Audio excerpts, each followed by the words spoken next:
Alright, so real quick, we're going to run down the different components of the grenade. This is the core, and then around it you'd have the plastic outer shell. That's the part that actually bursts when it goes off. So real quick, let's slide these over. This is one I've already taken apart. So these are the basic components. You've got the top part of the core, which houses the needle, which punctures the top of the CO2 cartridge and allows the gas to leak out. The hammer, which is what actually swings forward when you pull out the pin and let go of the handle. That's what swings forward and hits the needle down into the cartridge. And then right here, this is where the CO2 cartridge actually sits, the housing. And the bottom of it is right here. Normally what I like to do is I put a dime in here, puts a little bit more, makes it a little bit taller so the CO2 cartridge sits closer to the needle. And this little hole right here, as you notice, that's actually supposed to be there. That's what allows the CO2 gas to leak out and fills the outer cartridge, the plastic outer covering, and allows it to break. Of course, you've got your pin right here.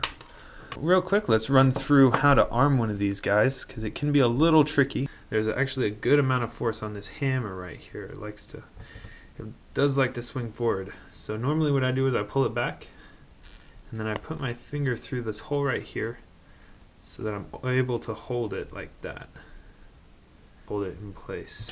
And you want to hold that tight before you get the pin in there, because it will slip out pretty easily. Top part is now armed. So now it's very important that you arm it the way that I just did when we were at MilSim City in Utah. We actually were in the ready room after one of the games, and you know, everyone was rearming and things like that. I was rearming one of the grenades, and I had the housing already screwed in, and I had a CO2 cartridge in there while I was trying to pull that hammer back. And it slipped out of my fingers and ended up puncturing the top of the CO2 cartridge and sent it shooting across the room. Luckily no one was hurt, and to the guys that it was aimed at, I am really sorry about that. So be careful, because these don't look very dangerous, but they can quickly turn into projectiles if you're not careful. There. Tighten it down.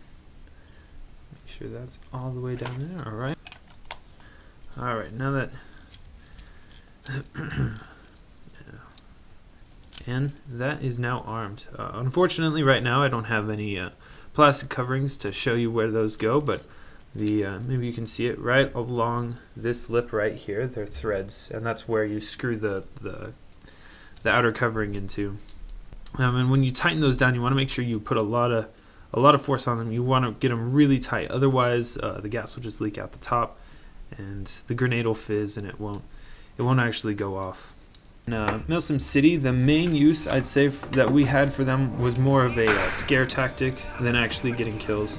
We did get a few kills, but mostly it was you chuck a grenade down a hallway and everyone freaks out and usually runs from their cover or stops covering the doorway, so then you can rush in right after the grenade goes off. So pretty useful for clearing very well defended buildings like that. And that's the basic grenade.